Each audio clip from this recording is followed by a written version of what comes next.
Welcome to episode 157 of Stageworthy. I'm your host, Phil Rickaby. Stageworthy is a podcast about people in Canadian theatre featuring conversations with actors, directors, playwrights, and more. I want to tell you a little story. Two years ago, I went to see The Harrowing of Brimstone Macready with Eldritch Theatre, and this was performed by Eric Wolf and some puppets, and I wasn't sure what to expect. A friend of mine had just told me that it was something that I had to see, and she was right. And it was magic. And not just because Eric Wolf actually performed magic during the show, but it was theater magic. I was enraptured by everything that was happening. And so I became a fan right there and then, and I have not missed an Eldritch Theatre show since. Eldritch is currently running Space Opera Zero at the Red Sandcastle, and I rarely get a chance to tell you about a show, because usually the episode airs before I've had a chance to see it. And this time I am pleased to tell you that I saw Space Opera Zero on opening night, and it was incredible. I cannot recommend this show more. It is genre, it's science fiction, which is super hard to do. But because of the genius of Eric Wolf, it works. And you know what? It's interesting because I was talking after the show how with simple theater magic, without an expensive projector and flies and crazy stuff that you can find in some of the big Broadway shows, you can make really effective sci-fi through really simple tools. And Eric is able to make and transport you to space. And this time it's not a solo show. This time he has two great actors with him, Lisa Norton and Mary Babb. And you are going to hear from them on the next couple of episodes of Stageworthy starting today. And I just wanted to say that if you get a chance to see this show, you absolutely need to see it, because it will sort of, in a way, it will change your perception of what's possible in the theater.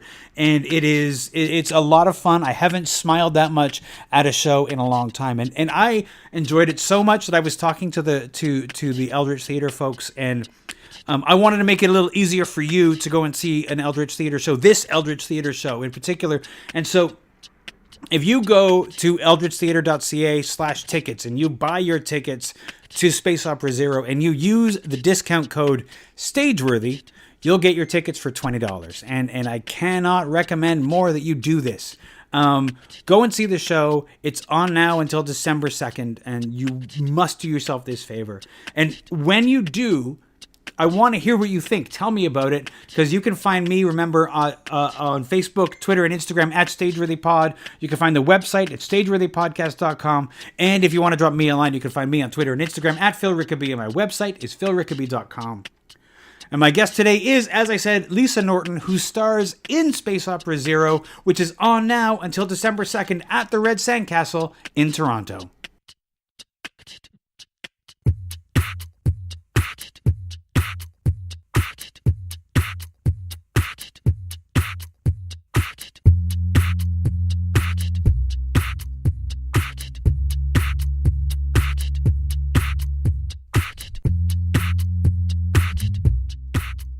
Lisa Norton. So tell me. Phil Rickaby. Yeah, let's jump in. So you're doing Space Opera Zero with Eldritch Theatre. Sure am. Now, I've seen a few things that Eldritch has done before, and they often involve puppets and magic and horror. Mm-hmm. Tell me about Space Opera Zero and how it relates to these things. It relates to magic and puppets. It's not a classic sort of Halloween horror show that Eldritch would do. I have a confession to make. I've never seen an Eldritch show. You are missing out. I know. I've meant to, and I wanted to for years. And I guess I first became aware of them because my friend Kim Wen-Parahinnick, we went to school together, and she has done a lot of shows with Eric, with Eldritch. Yeah. And I work out of town a lot and kept missing things or kind of realized I just missed one and it was sold out. Yeah. I have this vague memory of actually showing up once and then realizing like there was no show that night, or I'd come on the wrong night for my ticket and couldn't, like some weird, or maybe that's just an excuse I've made up in my brain. But I've never seen one. But I've heard about, the horror stuff, and I know about Eric's, flea circus show and all this stuff. And this show, it's based on Thomas Middleton's The Changeling. Okay. So it's got this sort of classical theater piece at the root of it, but then he's taken it into this pulp fiction, space science fiction inspired realm that will have magic tricks and puppets and all the kind of eldritch craziness and different media that Eric uses. We did a workshop a little while ago. Okay. So I have some idea of some of the stuff we're going to do. But not the full picture yet. Have you ever worked with puppets before? No. Oh, okay. No, I mean, have I? I think the most I've ever done was like when I was doing a Theatre for Young Audiences show, and we did like a little moment where we were fish. Sure, But then, no, that's about it. So one thing in the workshop, and it's very cool working with Eric, even for that like 5-day period, we'd be, sitting around and doing sort of your typical dramaturgy around the table and arguing about the play and working out problems. And then Eric, somebody would say, well, how is someone's head going to spin around 50 times? So Eric would jump up and he'd teach us, or he wouldn't teach us the secret, but he'd show us the trick of how someone's head spins around. Or we'd be going along and then something would come up about the puppets, or he'd have something he wanted to show us because one of our props people was building the puppets in the room while we were talking about the play. And Eric said, okay, all right, everyone jump up and we're going to do a little puppet 101. Like, everyone bring a stuffed animal tomorrow. Bring your favorite stuffed animal. And we're going to do a little puppetry workshop, like the one he does for little kids, except it's these clueless adults who are just like, well, I don't know. It's funny because it's got to be one of those things where like kids are like, yes, of course I can, it's just the thing, and they go right into it. And adults have this imagination barrier that we've built up over time. Yeah. Actors aren't supposed to, but we do. We totally do, especially things that aren't in our wheelhouse. Oh yeah, when it's new, there's totally a like, I don't know about this. Yeah. I don't know about you. I was brilliant at it right away. Okay, I'll ask Eric. Don't ask Eric. No. Eric's really patient. He's got like the soul of a teacher. Yeah. So, someone that doesn't make you feel like an idiot if you don't get it right away, and he's so super excited to show off his toys. Yeah.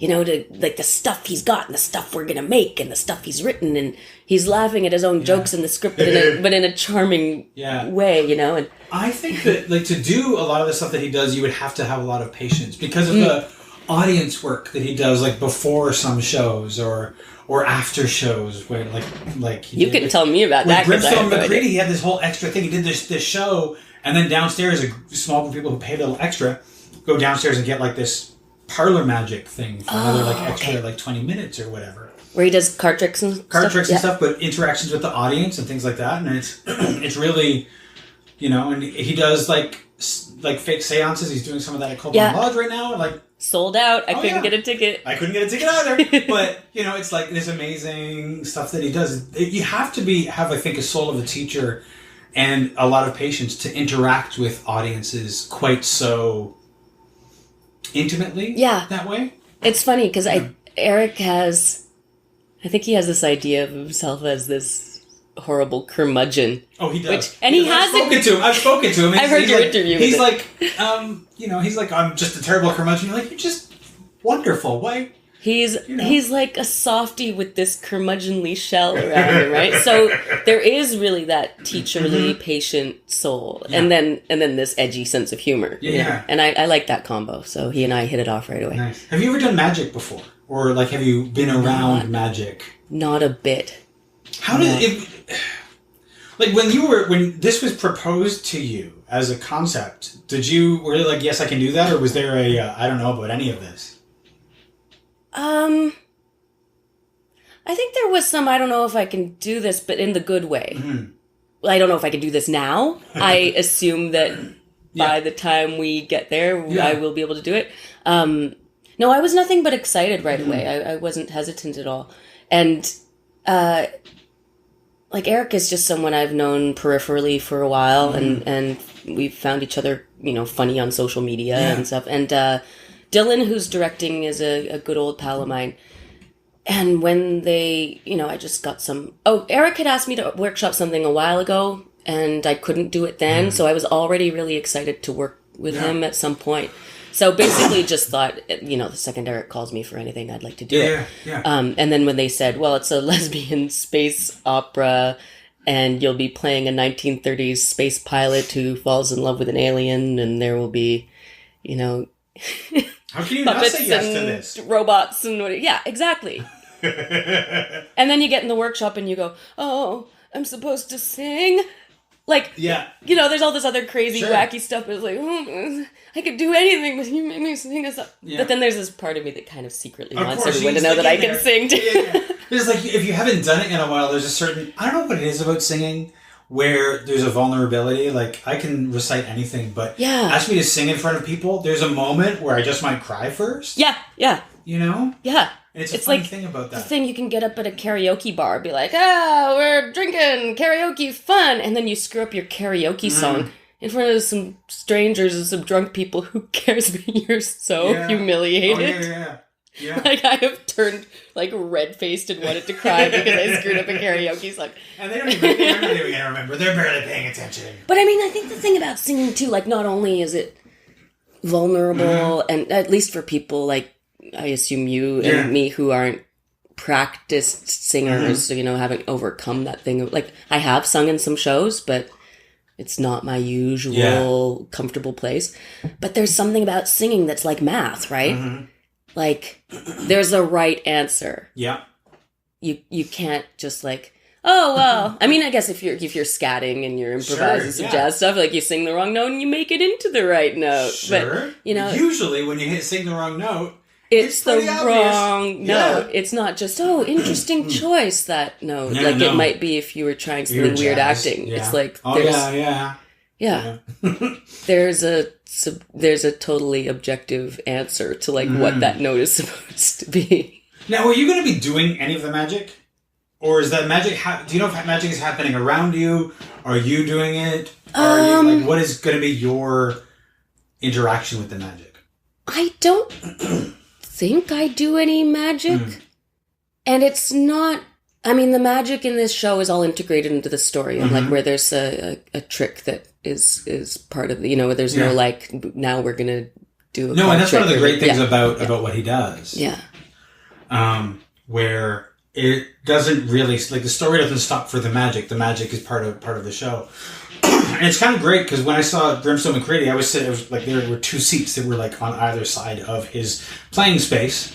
And so you were like right up there for all of the magic. Oh, cool. So you kind of felt like you were in on If something. you got one of those two seats. If you got one of those two. And he would like pull like random people out of the audience. Like, you basically be like upgraded. Nobody bought those seats. Oh. And me and my friend, we were sassing too much. And he was like, well, you guys are going to sit in these chairs. And you made it like it was punishment. You're going to sit there and you're going to sit there. And it ended up being just awesome. But like, to be like as though you're complicit in it, because you're so close. And you're thinking like, oh, I'm in on something. But no, you're not, because you still can't see what's happening either. So it didn't wreck any of the tricks for you? No. Where you're at the wrong angle and you see the thing that you're not supposed to see? He knows what he's doing, so he sits us at the right place and he performs it in such a way that, like, there's no way that we can see the trick. Yeah, he's obviously practiced it for those two chairs to make sure that nothing gets ruined and you're so drawn in, just as like the audience is, but you're just so closer. Cool. Yeah. So I don't do any. I don't think I do. I could be completely lying to you, because I might just not be remembering. I mean, it's a year ago. It's a year ago, and there's still rehearsals to happen. Exactly. So things can change. Yeah.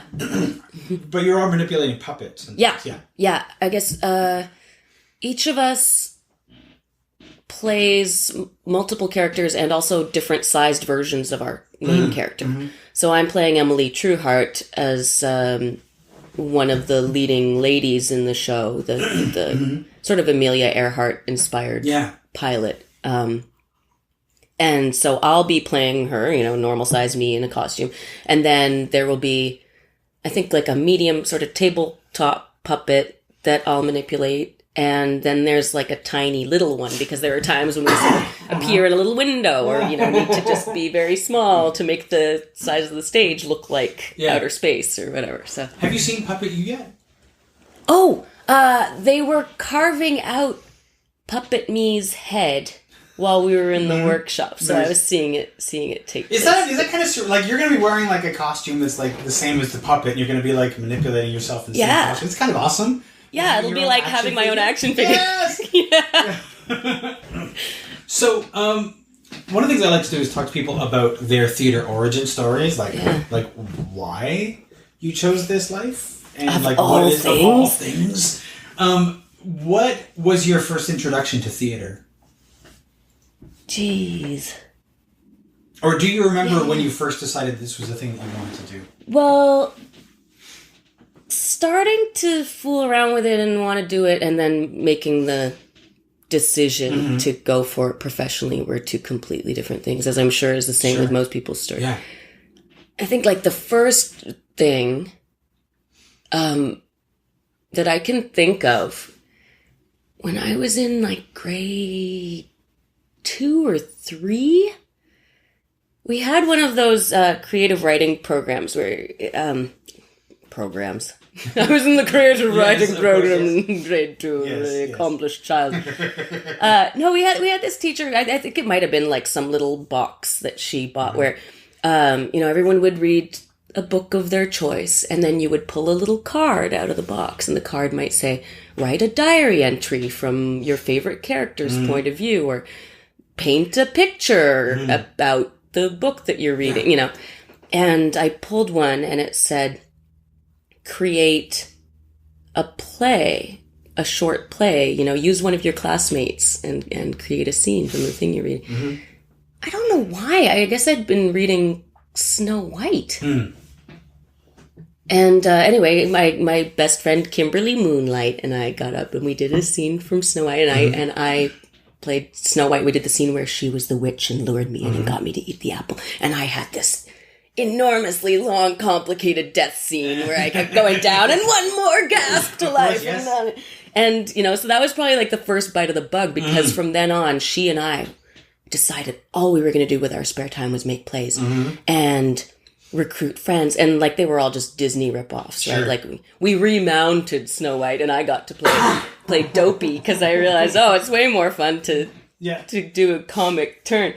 And we did, a Cinderella where like our great coup was getting an actual boy to be in the play with us, to kiss the girl who was playing. That was pretty good. Yeah. His friends teased him a bit, but he was pretty happy about it. That's good. So, all through grade school, I mean, that our teachers would let us present those to the class just for fun. And I became sort of this like bossy, horrible auteur. And then that led to, me wanting my parents to take me to see real shows. And we would usually go see one of the big musicals. Do you remember what the first real show you saw was? First real show. Quote unquote. Yeah. Might have been Cats. Okay. We did most of those, like, Drabinsky and Mirvish things. Was that at the Elgin Winter Garden? Yeah. You know what's funny about it? I can remember what I wore. Yeah? Can you? Did you get all dressed up? 10 years old, yeah. 'Cause we would do this as like a family Christmas present. Yeah. Or because my birthday is in September and they knew that I really liked plays, like my birthday present would be to get us all tickets to something. And then maybe we would go around Christmas, and then it would be like a Christmas present as well. And I remember going to see Cats and wearing like my red coat and my black dress and my red belt and my red tights and my black, Nice. And being kind of blown away, and like my parents buying me the big, expensive, stupid souvenir program. Yep. And I was just amazed reading everyone's little bios and memorized them practically. Like, there are actors I've met years later and been like, this person seems familiar. Oh my God. Yeah. This was Rum Tum Tugger. Which is an amazing, like when Did you tell them that you saw them in Cats? Did you ever like be like, I saw you in Cats when I was 10 years old? Don't know if I did. I mean, that... Which is one of the I have weird with things, some but- things, because sometimes when you're a kid and you see someone and then it can either freak them out and make them feel old, or they can feel really honored. Yeah. Yeah. When I was 13, I know I was 13 because we had this like unlucky, horrible number 13, went to see Macbeth. Okay. Like all the bad luck omens. And, you know, it was my 13th birthday trip. And they said, what do you want to see? And my parents kind of gave me the programs for things. And like, we'd been to Shaw the previous year to see Peter Pan. And I was getting a little older and a little more interested in seeing like Shakespeare and, you know, ooh, Macbeth, I know that one. And, my parents are going to kill me if they hear this, but, like this was the trip that like broke up my parents' marriage. Oh, shit. So we had this stressful trip to Stratford where like, you know, we were running late and my dad was driving like a maniac and everyone was stressed out. And then they were going to see this stupid show that no one wanted to see just because I wanted to see. Oh my God. And then we were late and we stood in the lobby and my family's all bickering and I'm staring at the monitor, not wanting to miss anything. And then we went in and I was so amazed and like my family was all kind of annoyed and pissed off and didn't want to be there. They do love theater now, but it was just a bad weekend. But I remember at that moment I was like, and I still haven't, but I thought, oh, that role. I want to play that role. Lady M. And it was partly because Goldie Semple, the late great Goldie Semple was playing it, who blew my effing little mind. And I just wanted to do what she was doing. And I think like I wrote down her name. I was writing down Goldie Semple, like this amazing name. I'll never forget. And then I forgot. And, you know, then did high school plays and all this stuff and then ended up going to theater school and ended up at the Shaw Festival. And in my first season, ended up being moved into a show where I was working with Goldie Semple. Still didn't remember. I thought she was amazing, and I'd seen her and stuff since, and was now working with her. Thought she was fantastic. And then, we were doing The Matchmaker by Thornton Wilder, and in rehearsal one day, she said to Christopher Newton was directing, and she said, "Chris, I'm going to try something. I don't have a good Irish accent, but I just want to try it as bad as it may be. And if it works for you, then I can work on it." Because Dolly in The Matchmaker and Hello Dolly, it refers to her being Dolly Gallagher and you know, a vivacious Irish lady. Yes. So she started doing this terrible Irish accent. Like, good for her, man. The bravery to be in the rehearsal hall going, I'm going to do this horrible thing that sounds ridiculous and just to see. And we were all teasing her about it like crazy. And we start the show, and she was wearing this green dress and, you know, big green bustle and all these green accessories. And she had this big red wig and a little green hat. I got a box of Lucky Charms, and I cut out the Lucky Charms guy. I was such an asshole. I was like in my early 20s, right? I would never... What the fuck was I thinking? I cut out the Lucky Charms guy and I taped it to her dressing room door. And I thought it was so funny. And she had a good sense of humor about it, but thank God. Yeah. And, you know, so all this like, ha ha ha, Goldie, she's a great gal. What a, you know, we're all part of the gang. And then one day, a friend of mine, Holly Lewis, who's also an actor, she came to see the show. And, you know, people who know people in the cast would often come backstage afterwards, you know, by the dressing rooms to congratulate people. And I'm in my dressing room with the door open, and Goldie's dressing room next door with the Lucky Charms guy, you know, it's one over. And I hear Holly's voice saying, "Oh, Miss Semple, I want to thank you so much for your performance. And I've always been such a big, big fan. You're so wonderful. And when I was 12, I saw you play Lady M in Stratford, and I am standing in my dressing room And I realized, oh my God, this is the woman who made me want to become an actor. And I'm like suddenly newly starstruck by this person I've been working with for months.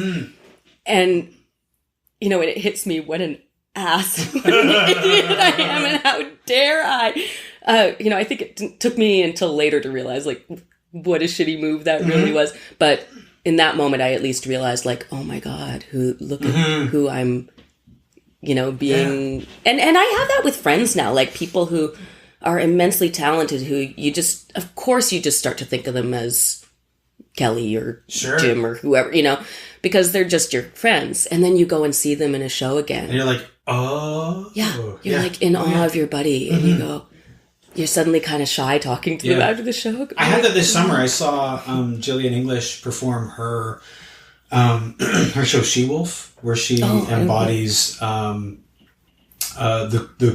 queen in the Henrys. Oh, cool!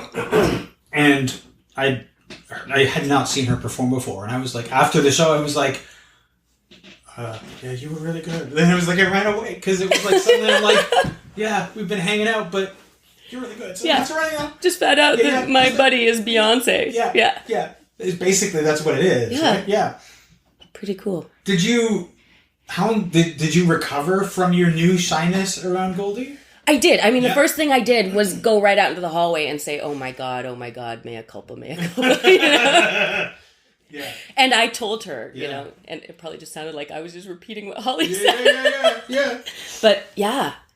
And, you know, it wasn't ever that I didn't think she was incredible. But I did have like this newfound awe and respect when I realized, like, I'm working with the woman who inspired me to do this job. It's funny how those theater families will form, and suddenly somebody is like the jokey older brother or sister or something, and is like sassing everybody. And it's the kind of thing that you can sort of get away with, is if you don't like. Yes, it's asshole-ish sometimes, you know, but like it's the way families are. We form little families. True. And then, but if you found out that like the person you were sassing was like your grandma or something like that, you'd be like, oh shit. And then to find out that they're like the person that made you want to go to the theater, it's like a huge thing. Yeah. Yeah. You glossed over the going to theater school. Oh, yeah. Well, it wasn't part of that story. No, I know, but I want to come back to that because that sort of alludes to the decision to do this, which is always one of the fascinating things for me, because a lot of people do theater in their spare time. They do community theater and things like that. Very few people make the decision to go and do it full time. Yeah. So when did you decide that it was a thing that you wanted to do? Like for your life? Well, the big decision had to be made when you're picking schools, right? Or even then, things can always change later. But I went to a high school where we had this incredible drama teacher, a couple of incredible drama teachers who were really supportive and allowed us to take it as seriously as we wanted to, which in some cases was pretty seriously. So my teacher, Alan Hunt, he started this. I went to a school called Pearson in Scarborough, and we had Pearson Playhouse. And one of the things we did was this festival of plays that were written by students, directed by students, and acted by students. And I think that some of that overlapped with the Sears Drama Festival. But it gave me the chance to direct a lot, and in the shows that he was directing, we got a chance to do a lot of really interesting things. And, you know, we did Leaving Home, and I played Mary, which was, you know, just getting a chance to sink your teeth into some really good roles in school and do some cool stuff with other people who were into it, you know. So it didn't feel frivolous or silly, but it did feel impractical, you know, and I guess I knew it was something that I wanted to be part of my university or college life. But there was that, okay, do I get a degree so I have a fallback? Do I, you know, and I guess it would have been education. And I was looking at schools, and, you know, I applied to NTS and George Brown and York and Ryerson. So, like, I threw my hat in all those rings. And I did get into York and thought, well, this would be the smart thing to do. On the other hand, I got into George Brown and thought, well, if I have a backup, I'll fall on my backup. And if I want to act, if I really want to go for it, I think I should go for this program that will be more immersive. I mean, each program obviously offers its own strengths. And I mean, the thing I heard Sandy Becker, our stage manager's podcast with you, and when she was talking about York and her experience, what I love about the people who come out of there is that they have to do everything at first. So, you know, I would love to have some more of those skills because I was just in my little acting bubble and didn't when I was in theater school and I heard, oh, but you have to do like a general the first year, I was like, why would I want to do that? I know what I want to do. And now I'm like, but how much more rounded would you be if you did that? Well, I mean, even in high school, I was talking to a friend recently about high school sports and I didn't do anything because I was always doing a play. Yeah.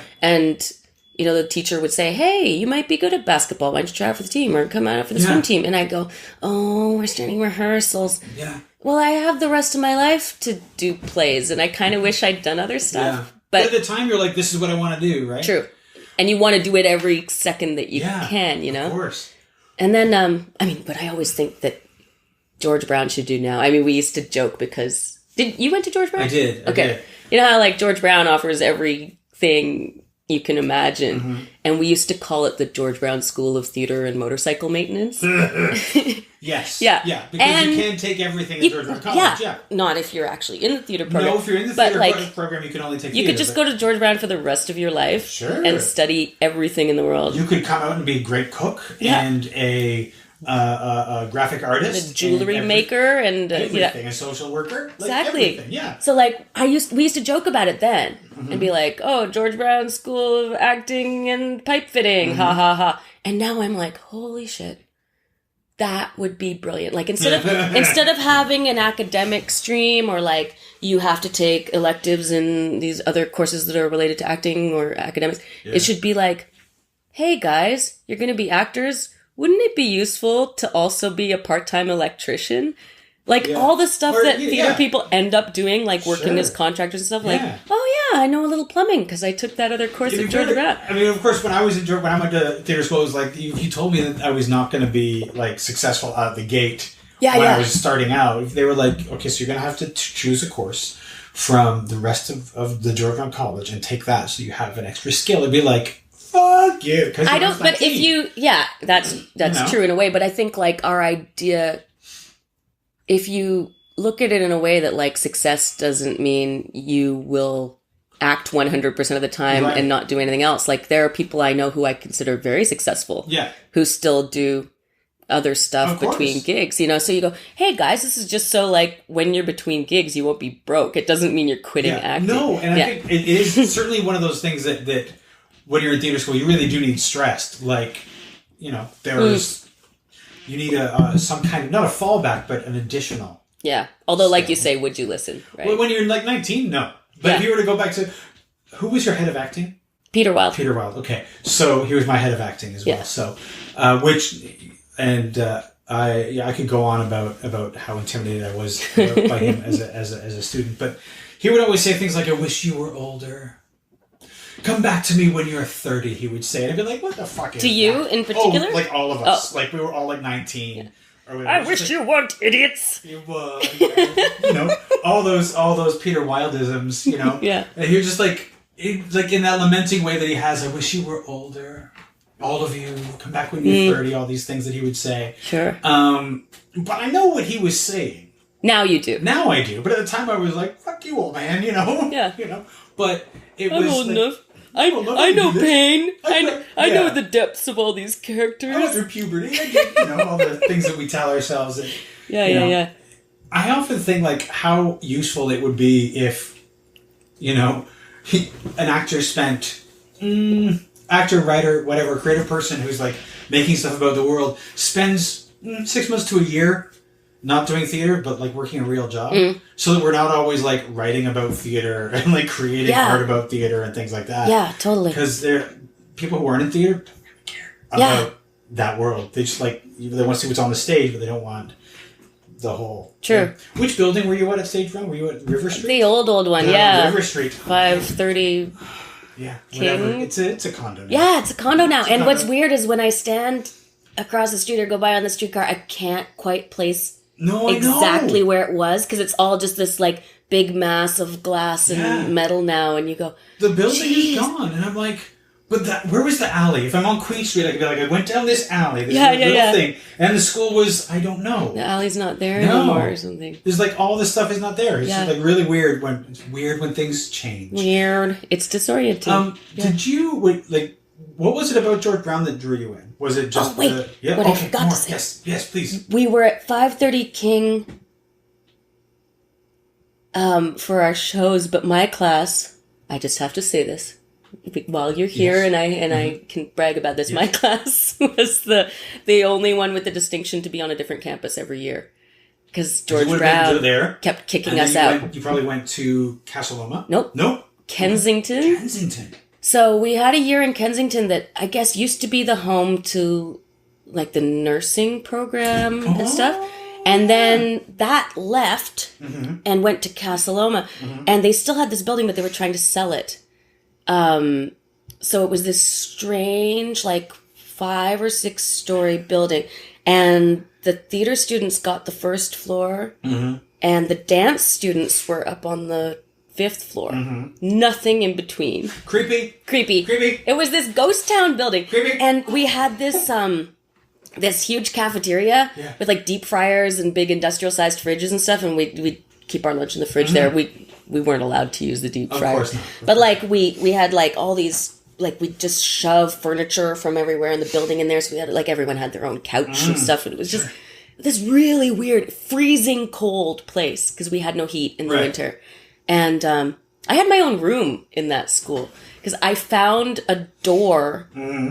Like, I found an old abandoned student council office with posters and things in it. And then there was a door in it that looked like it just went to a closet. And I went up these little stairs.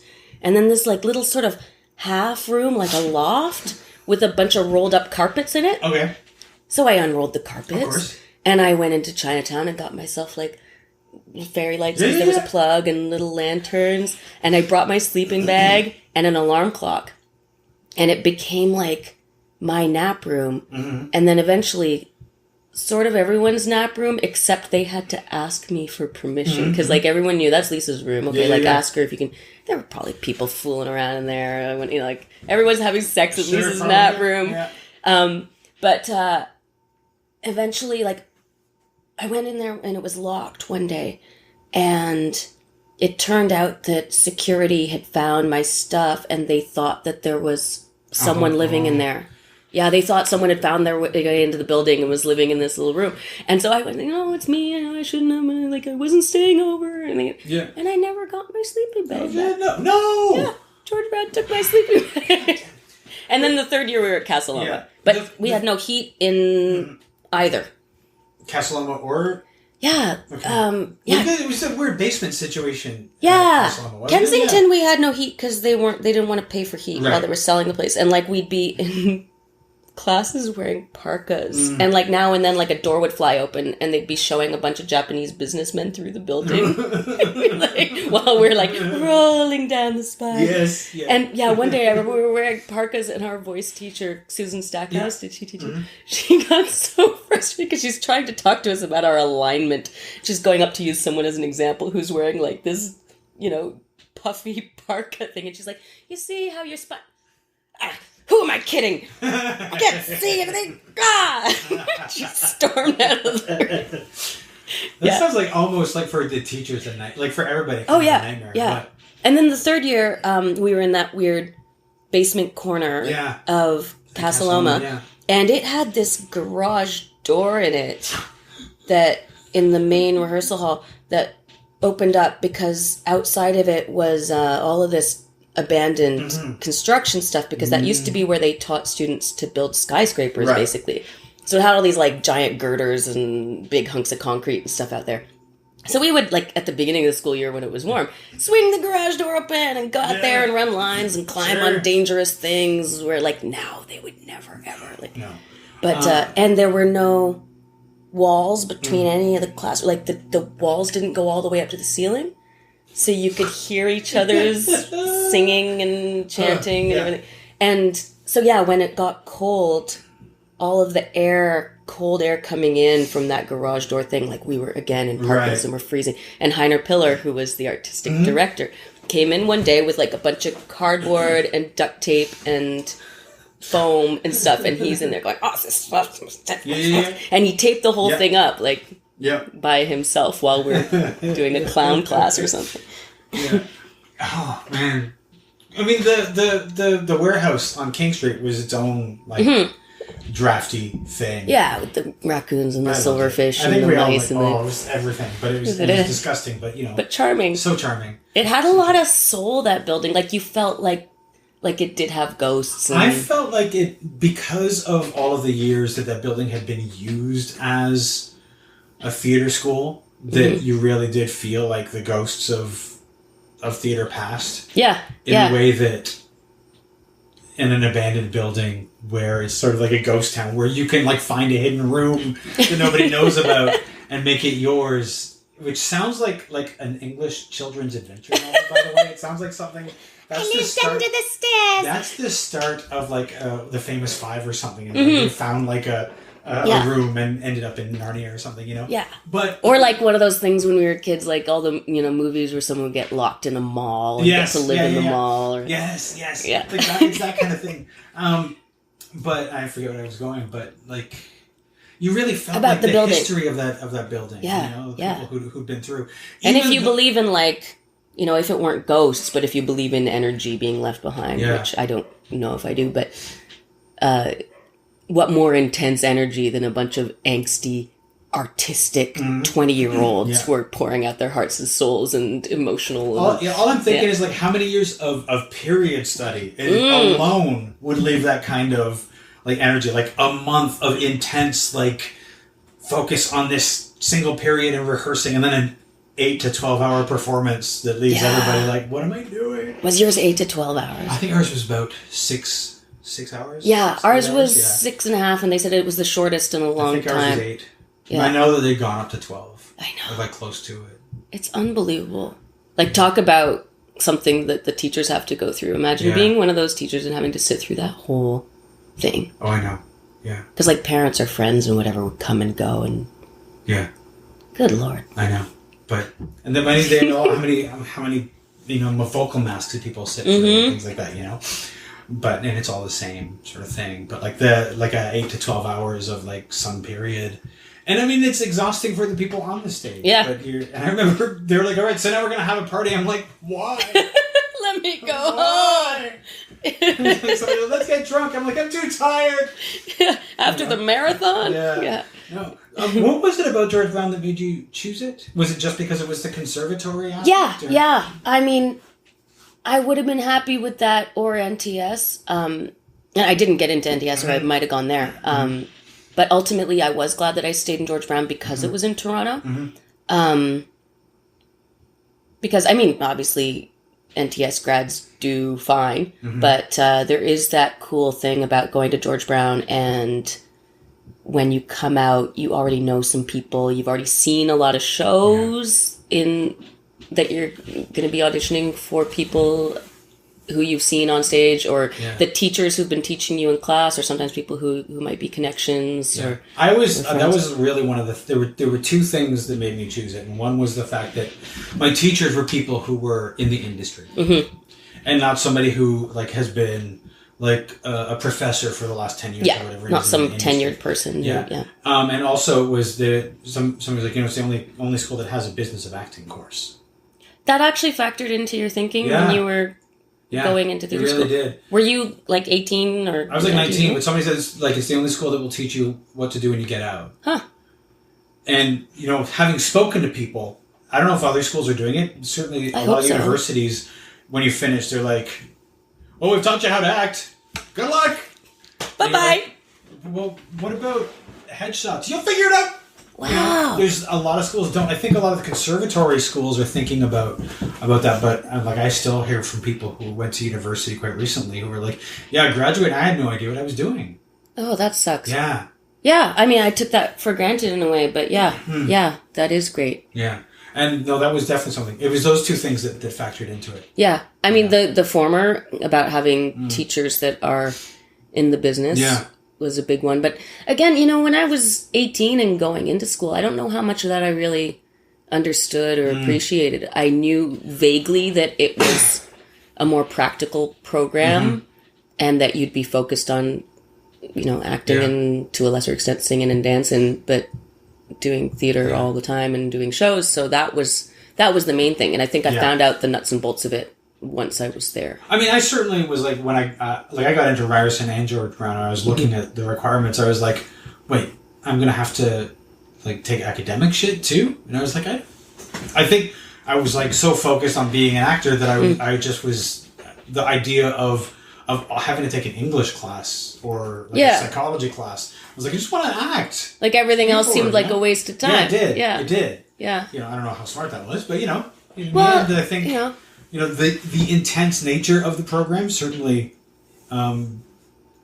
engendered a lot of like, yeah, I think it's certainly, there's a lot of focus that goes into it. And a lot of terror. I don't know about you, but a lot of my time at George Brown was spent being afraid that I was going to be cut. Oh, yeah. You know? Yeah. And I often still have that sort of thing where I'm like, I think we need to do away with that. Like, they're like, we need to cut down the class because we only want to keep people who we think are going to make it. And I'm kind of like, who are you to say? And also, when you're afraid, that's not a great way to be creative. Well, and also just let in fewer people in the first place. Yes, exactly. Because I mean, I think it all has to do with the funding model where if they let in a lot of people at the beginning, they'll get money for all those people. Yes, yeah. And they know damn well at the beginning that they're going to cut a whole bunch of them. If they kept it smaller in the beginning, people wouldn't just be living in terror, which we all were. Oh, yeah. Because, you know, your class gets cut down to a third of the size right away. Yeah, I think the first semester is one thing, and then after Christmas, when you like, you're at the Christmas party and you're like, who's cut? What? Oh, God. Like, who? What? They didn't even get to say goodbye. You And know? like sitting out in the hallway for people's meetings. Yeah. And you're waiting to go out? Yeah. Just looking absolutely devastated Yeah. slightly relieved or confused or whatever, you know. I came out of mine mostly confused because I always started out being cut and like clawed my way back in somehow. But it was like after the first time, it was just like every day was like, I'm going to do the wrong thing, I'm going to say the wrong thing, whatever, you know. And I actually think that sort of like teaches you not to rock the boat in a lot of situations. Yeah. And you're actually afraid to take risks because then you might fuck up and then get kicked out. Yeah. Absolutely, yeah. I mean, I just spent a lot of theater school stressed out and terrified. And, you know, were you like 19 when you went? Were you? Yeah, 19, I was 18 for like 2 weeks, and then so yeah, I was one of the young ones. Like we had a 17-year-old when we started, and then a few around my age, and then a couple of people who'd already been to university and were older. And, but yeah, the whole thing. I mean, what year did you graduate? 89, no. I went in 89. I think it was like 90, 92, 93. Okay, yeah, and I got out in 97. So, like, we were there in the sort of, which I think lasted a long time, for the period that was very much tear them down, rip them apart, build them back up, you know. So you spend 3 years with everyone telling you that you're shit and you're no good and you're not going to make it, and, you know, so it's... But that whole, like, the whole, like, idea of, like, build them down, like, tear them down, build them back up, I always sort of felt like they always missed that last half. They were like really good at tearing you down, and it was always like, and okay, it's too late to bridge back up. Good luck out there, you know. And then you kind of think, okay, well, some people manage to build themselves back up, and maybe they're the ones that are meant to make it because they're starting. But it's like, oh God, did you really need to? I don't know. Destroy everyone. How many people in your class? Do you know how many people are still in the business? Maybe a third. Yeah. Yeah. A lot of people have moved on to other stuff. But we graduated like 15 people. I mean, and some of the people who quit didn't quit because they were destroyed. They just eventually went, oh, you know what, I need a more steady income, or things happened. It's certainly definitely like And like I do know people who graduated and were like, I don't want to do this. But like right away, almost right away, like maybe do a year of like trying it and being like, I don't want to do this. Sure. Because they didn't have it in them anymore. But also there's a lot of people who, you know, they'll do it a few years and then they start to get close to 30 and they're like, I think I would like groceries. Yeah. Sort of thing. Like, I think I would like things. Sure. You know? Which, fair enough. Like, drop out. Yeah. Absolutely. And I always think, like, because I know sometimes when people quit, they'll feel sheepish about it. They'll feel like people are going to judge them or think that they gave up. And I always think, like, more power to you, man. Like, if you're happy doing something else. Yeah. And if this was stressful and or it wasn't doing it for you, making you happy, then... But you shouldn't be ashamed for leaving something that isn't making you happy anymore. Yeah. You know? I mean, sometimes I'm sad when I see friends leaving and I know it's just purely financial. Yeah. Because you go, fuck, you're so good. And you still get joy from it. Yeah. I still get that. I still totally understand it. But sometimes I think, like, what if next year? It's always sad that when somebody loves it but has to leave it for something like finances. Yeah.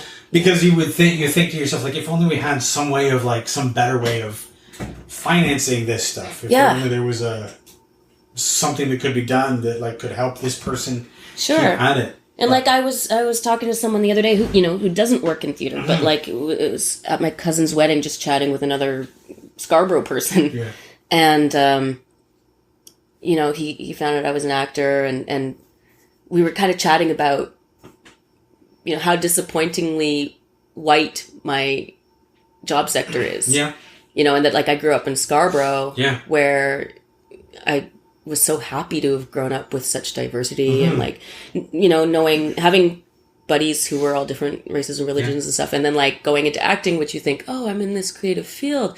Surely it will be really diverse and cutting edge. And it's like, so white. Yeah. And he reminded me, it made me feel a bit better about theater in a way that like, no, it's not just that theater is racist and not giving people opportunities, but part of it is that like, because he's a brown guy and he was saying like, my parents are immigrants who work in a factory.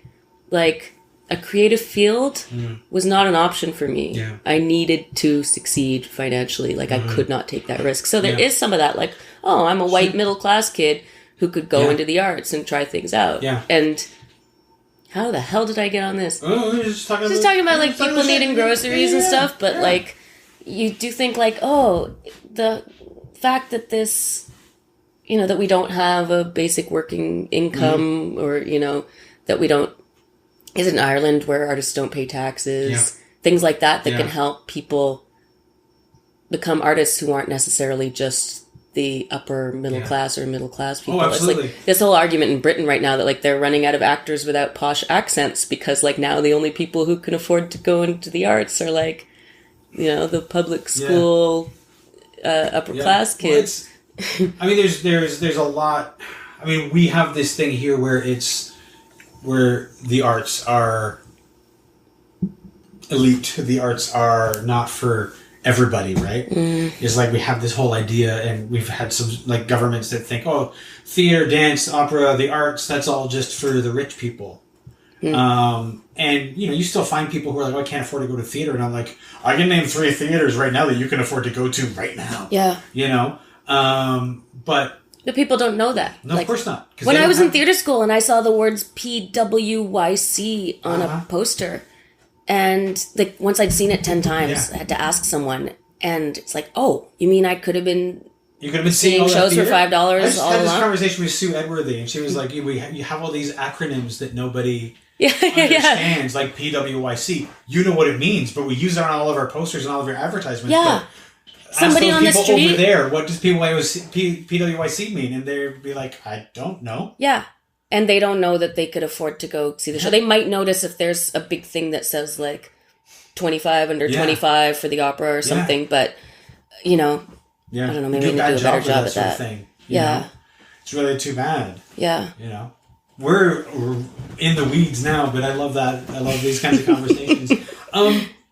When you got out of theater school, just out of curiosity, how long did it take before you started working professionally?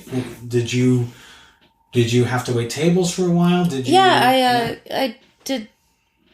I did some restaurant stuff like hosting, bartending, whatever, and even when I did start working, was, would do catering gigs in between, or couriering and all kind of things. Yeah. But, I guess I got out and did a fringe show right away, which was a really successful one, which was great. And then, and I went away to work with Odyssey Theatre in Ottawa, which I just worked with this past summer. So I went back to the place that had been my first gig 20 years later. Oh, that's so awesome. Yeah. That's so awesome. It was surreal. I kept when we went to the site for the first time, it's a park. And I said, well, they've moved the stage. I mean, it's in the same spot, but they've rotated it, right? And everyone's telling me, no, not at all. And the washroom was over. Did they move the washroom then? No, exactly. And my memory had just sort of twisted things 30 degrees. Does. Yeah. Would you remember what your fringe show was? It was called Shooter, and it was by Dennis McGrath, lovely, dear, awesome writer who worked in TV for a long time, passed away last year. He was one of the creators of Flashpoint and X Company, and directed by our friend Colin, and starring Mark Ellis, who was another Flashpoint X Company folk. So those guys all started out together and created this show. And so I and the other two actors there was one in their 40s and a woman who was about 80, which was super cool. Particularly cool working with her, because you just come out of school where a 23-year-old is playing somebody who's 60, right? Yeah. Yeah. Hi, Grandma, and there's 23-year-old Grandma with her terrible powdered hair and her bad age makeup. So just getting out and right away getting to work with people of different ages, and particularly this older woman, was really enriching. And then working with these three guys, the director and writer and lead actor producer, who were great buddies and had a lot of respect for each other, but could really fight it out. Yeah. And at first I was a bit shocked, oh my God, don't tell the writer to change a thing, which I still think to some extent, try the thing first before you ask for a rewrite. Come on, guys. But they had this relationship that could be contentious but could work, and it was really, sparky and fun and exciting being in that room and there's obviously a lot of trust there, though. Yeah. Even though they're fighting it out, if he says, change the thing, and the writer's fuck, I'm not going to change the thing, and then they fight it out and he changes the thing, it's because ultimately they won because he knew that they were right. Yeah.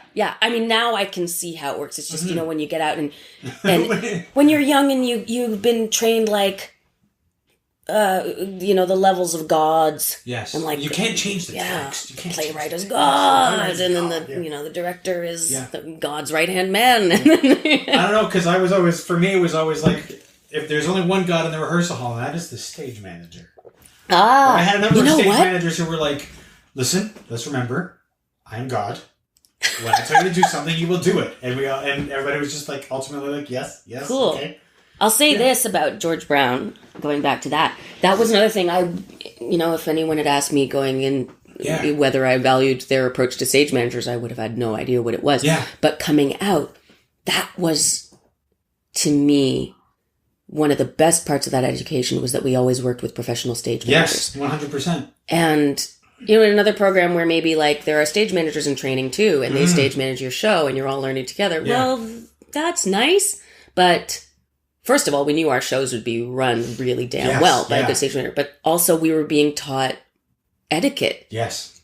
And sometimes from other people saying okay, so you guys are starting with stage manager now and they are God. Yeah. And, treat them with respect and remember that they're in charge now that I'm leaving as the director. Yeah. But also things Susan Jennings, the stage manager who worked with us in George Brown, saying, when I say going to black, say thank you. Yes. When I tell you anything, say thank you so I know you heard. And just little things like that. So when you go and do your first pro gig, you just, But it's automatic. Yeah. Right? By the time you get out, it's automatic. This is your 30, thank you. Yeah. But then I've worked with people who obviously haven't had that, and they get the 30 and I say thank you, and they don't say anything. And you're you just do this quick turn, you're who taught you? You know? Just, I feel like old. Were you like, born in a barn? What's wrong with you? You know? Is there anything in particular, just running back to Space Opera Zero? I mean, there's a lot that you're doing that's new. There's some magic in the show. There's puppets in the show. You're singing, which you've done before, but is also, like, as we've discussed, is a little bit of a thing. And I'm probably hardly singing. It's not even a big deal. It doesn't need to be much. Can we acknowledge it doesn't even need to be much? If somebody's like, and this is the scene where you're going to sing Row, Row, Row Your Boat, I'll be like, I don't do that. That's a lot to ask, you know? Do I have to breathe and sing? Because I don't seem to be succeeding. Yes. Aside from all of those, is there anything in particular that is kind of frightening for you about the show? Jeez. Aside from all that, does there need to be anything else? I guess no, there doesn't need to be an aside, but if we could pick one thing, what is it? What's something that scares you the most? God. I don't know. I'm actually, I will be, when we start rehearsal, scared. Mm-hmm. Right now, I'm just really super excited. I think that first day of school, as a lot of people call it, is always kind of scary. Yeah. Like, you're going to meet a lot of people, you're going to read the script for the first time, you're going to sit down and they're going to see you, and there's always sort of like that. I'm always like, did they make the right choice? Am I going to sit down and they're like, oh, we thought you were someone else. I'm always scared of, like, third day of school. Because first day of school, you go in and someone's brought muffins. Yes. And friendly, you say hello to everyone and, hey, we're going to put on a show. Isn't this nice? And then you sit around and you get a design presentation and you look at all the toys. And then you sit down and you read the play and everyone laughs. And isn't it fabulous? And then the next day, like, you sit and you tear the play apart around the table and you argue and you read. And then, like, maybe day 3... it's like, okay, let's shove the tables aside and get on our feet. And I'm like, I don't know how to walk. What do human beings do with their hands? I'll hold this script, then I won't feel as awkward. And you're like, how have I ever done this before? What am I doing here? I don't know how to walk. I don't know how to talk. Like, and you're feeling like sort of like this empty vessel, like this disembodied creature, like you're an alien who's gone into someone's body and doesn't quite know how to make it move yet, because you're like, I have to walk around and do something as this character, but I don't know who they are yet. It really is the most awkward stage, because all you can really do is, like, do all the things that Hamlet says not to do, is hold your script and saw the air. Saw the air, thus. I do. There's a lot of just wild gesticulating because you haven't actually figured anything out yet, and you feel like, did I ever know how to do this? Yeah. Like, please just tell me where to go and can you put me in a chair? I feel less awkward about that as time goes on, knock on wood. But, yeah. I think it doesn't matter how long it's been, there's always some kind of fright going into the beginning of a new show. I think I feel a little bit better now that I've talked to enough people that I know everyone feels that way. Mm-hmm. And when you talk to actors who've been... should that make me feel better or worse? No. Maybe it should make me feel worse. It's like, oh God, when I'm 60, I'll still feel like I don't know what the hell I'm doing. You know what though? If you didn't, none of it would matter. And then why would you still be doing it? If you're 60 and you don't feel scared when you go into the first day of rehearsal, that by that time it means that none of it matters to you anymore. Yeah. And you're just like, oh, I'll just pull out character 3B. Yeah. You just be like, oh, I'll do the thing I do in every show. You'd be like, oh, the audience always likes it when I make this face. Make that face, and it's like, oh, you made the face. Oh, I wish your listeners could see that face that you just made. That was a good face. It's the beauty of an audio medium, as I can imagine that face. Yeah. Lisa, thank you so much for doing this. It's been a lot of fun. Thank you so much.